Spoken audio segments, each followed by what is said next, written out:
आप सभी का स्वागत है। आज मैं हिंदी व्याकरण में देशज शब्द के बारे में आपको बताना चाहेंगे। वैसे देशज शब्द जो है शब्द रचना के अंतर्गत आता है। जैसे व्युत्पत्ति के दृष्टि से शब्द के जो भेद किए गए हैं उसमें एक है तत्सम शब्द, तद्भव शब्द, देशज शब्द, विदेशज शब्द। तो उसी व्युत्पत्ति की दृष्टि से जो शब्द रचना का भेद है उसी देशज के बारे में आप सभी लोग को बताना चाहेंगे। वैसे देशज शब्द किसी भी परीक्षा में सामान्य हिंदी के पेपर में भी प्रश्न पूछे जाते हैं और टीजीटी पीटी की परीक्षाओं में जो व्याकरण से प्रश्न आते हैं वहाँ भी देशज के बारे में पूछा जाता है और बहुत ही महत्वपूर्ण पार्ट है देशज। तो आज हम देशज के बारे में चर्चा करेंगे, जानेंगे कि देशज शब्द क्या है। जो देशज शब्द होता है वो देश धन जा दो शब्दों से मिलकर बना है।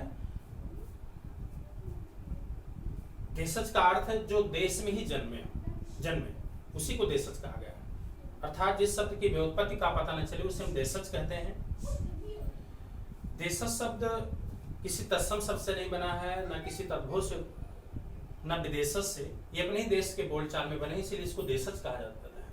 और परीक्षा में प्रश्न आया भी है और पीजीटी भी आ चुका है एग्जाम में। प्रवक्ता 2005 से भी प्रश्न बना था कि देशज शब्द किसे कहते हैं, तो उस विकल्प में था जिस शब्द की व्युत्पत्ति का पता नहीं चलता उसे हम देशज कहते हैं। देशज शब्द के जो उदाहरण है, जैसे जूता एक शब्द है। ये माध्यमिक शिक्षा सेवा चयन बोर्ड टीजीटी परीक्षा में प्रश्न आया था 2011 में कि जूता किस प्रकार का शब्द है, देशज। अभी टीजीटी परीक्षा हुआ 2020 में और जिसमें विज्ञापन 2013 का था, इसमें भी प्रश्न आया था कि जो है खिड़की किस प्रकार का शब्द है, तो उसको भी हम देशज कहेंगे। तो जूता भी प्रश्न पूछा जा चुका है, खिड़की भी पूछा गया है। खिचड़ी आता है देशज में, वो सारा है, तेंदुआ है और लोटा, झोला, पगड़ी, खखरा, डिबिया, डोंगा, डाब, गड़बड़ और गड़बड़ घोटाला। देखिए गड़बड़ और गड़बड़ घोटाला ये प्रश्न पीजीटी का है। अगर गड़बड़ पूछे तब भी आप देशज लगाएंगे और गड़बड़ घोटाला पूछेगा तब भी हमारा ये देशज शब्द है। ये प्रश्न परीक्षा में आ चुका है। बियाना है, ठेठ है, टट्टी है, डाब, करवट, कचोट, कंजर, ये भी परीक्षा में आया है प्रश्न। इसमें पूछा गया था कि कौन सा शब्द देशज नहीं है, तो उसमें प्रश्न एक ऑप्शन था करवट, दूसरा कचोट, तीसरा कंजर और एक कंचन बनाए थे, तो कंचन नहीं है हमारा। तो देशज हमारे शब्द हैं करवट, कचोट, कंजर और कंचन जो है देशज नहीं। ये प्रश्न बन चुका है पीजीटी परीक्षा में। इसी तरह चस्का एक शब्द आया था, प्रवक्ता 2005 में पूछा गया था। तो एक चस्का शब्द है, चषक है, जिसमें चस्का इंपॉर्टेंट है, एक प्रश्न बन चुका है।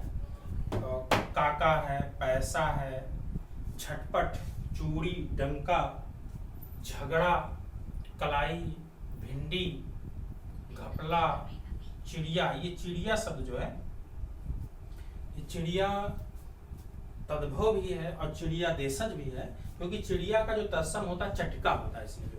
तो हमारे प्रश्न यहाँ दो बन रहे हैं। अगर ऐसे प्रश्न आए कि चिड़िया तत्सम के तद्भव, तो तद्भव। अगर चिड़िया शब्द पूछे, अगर तत्सम तद्भव विकल्प नहीं है उसमें देशज है, तो हमारे देशज भी बन रहे हैं। तो एक प्रश्न दोनों ध्यान रखना पड़ेगा कि चिड़िया तद्भव भी है और चिड़िया जो है देशज शब्द भी है। कबड्डी है, पापड़ है, फटाफट, ये भी प्रश्न चयन बोर्ड की परीक्षा में पीजीटी में आ चुका है। फटाफट कैसा शब्द है।